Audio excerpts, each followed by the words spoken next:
আমি তো রোজ lifestyle video দিই, তো ভাবলাম আজকে আমি একটু আমার সকালের মর্নিং রুটিনটা তোমাদের সঙ্গে শেয়ার করি। তো দেখো, আমি কিন্তু প্রথম সকালে উঠে বাসি বিছানাটা পরিষ্কার করে গুছিয়ে নিচ্ছি।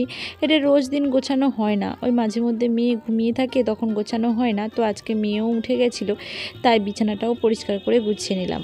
আজকে আর বাসি নাইটিটাও এখনও চেঞ্জ করিনি।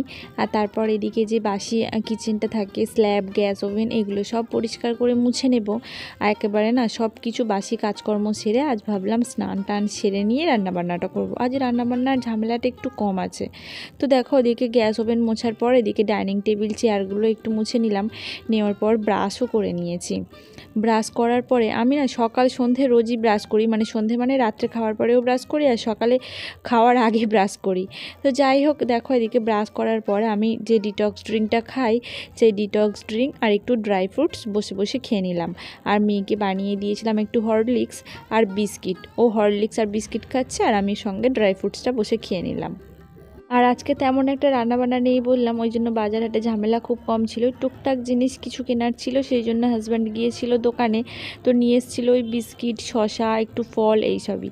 তো বিস্কিটটাকে কৌটোয় ঢেলে এদিকে আমি চলে এসেছি ঘর মুছে নিতে। ঘরগুলোকে পরিষ্কার করে একটু লাইজল দিয়ে মুছি না, আমি রোজ দিনই লাইজল দিয়ে মুছি। তাও কেন জানি না আমার মেঝেগুলো না কালো কালো একটা ভাব, জানি না। তবে আমার মা বলে যে সিমেন্টটাই খারাপ ছিল, তাই জন্য যতই মোছো না কেন কালো কালো হয়। তো যাই হোক, ঘর মোছার পর এদিকে স্নান টান সেরে এসে একটু সানস্ক্রিন ইউজ করে নিচ্ছি। আর আজ ভিডিওটা এই পর্যন্ত। যদি ভালো লাগে একটা করে লাইক, কমেন্ট, শেয়ার করো।